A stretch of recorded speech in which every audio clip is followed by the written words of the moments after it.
Hey guys, I'm Rascal999. Welcome to my 5th C programming tutorial. I'm going to be focusing on the while statement in this tutorial, and this tutorial builds on the calculator program I've been working on in my past couple of tutorials. So if you don't know what's going on in this program, I suggest you look back and go over my previous tutorials before going into this one. If you've come from my other tutorials, then this will make more sense to you, or if you're proficient in C, then this will be alright. Okay, a while statement basically allows you to execute a set of statements in a loop. So to demonstrate, let's say we want to continue doing this section of code, so we want to loop around this section of code forever. We do that like so. I'm indenting because it makes your code easier to read by others. It's not a functionality thing. You don't have to do this, but I strongly recommend it for your sanity later on when you're building bigger programs. So what we have is while one, do all of this, and what that'll do if we save and run this. Sorry, that's from an older tutorial. 10 and 5, add them together, and we have nothing at all. Okay.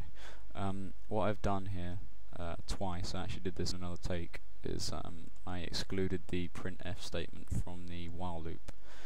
In doing that, everything is looped, but the printf isn't actually that's not actually executed, so you're not going to get any output. I'm going to leave this mistake in here in this tutorial because I'd like to demonstrate how demonstrating how easy it is to miss something out. Maybe it was a mistake, maybe I did it on purpose. Anyway, now if we run this program again, we have 10 and 5, add them together, and we'll get an answer this time. Okay, you'll notice that I have an extra option in the operations list called exit.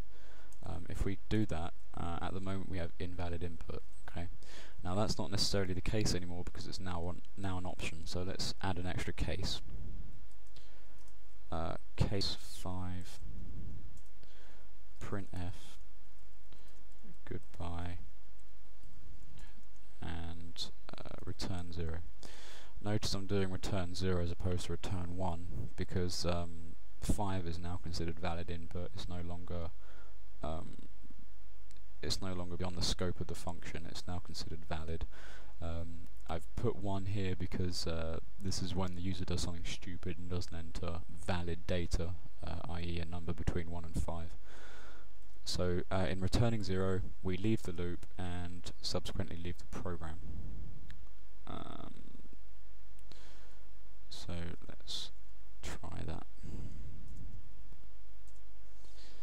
10 and 4, add them together, 14 and 10 and 20, and let's just exit. Okay, that worked fine. Notice there's a kind of a design flaw in my program at the moment, and that is if you want to exit program, you actually have to enter data. You have to act as if you want to do an operation on some values, which is not desirable. So make sure you plan your program first, and you'll have a better kind of program in the end. There's no point in diving into a program and saying, "Oh, I'll design it as I go along," because that's not. You'll run into problems like I've got at the moment. I haven't planned this program. I've just kind of developed it as I've gone along, which is not very good programming practice. So make sure you don't make the same mistake as I have. That's what I'm going to cover in this tutorial. With the while statement, sorry. The interesting thing about C is there's no Boolean values in C. 0 is considered false, and non-zero is considered true.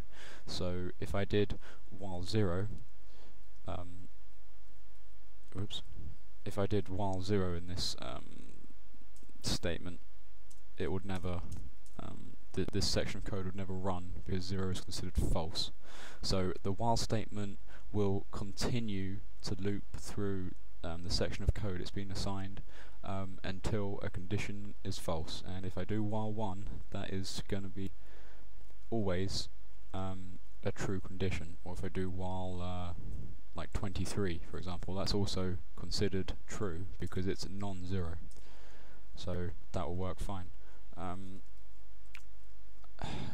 That's all I'm going to say.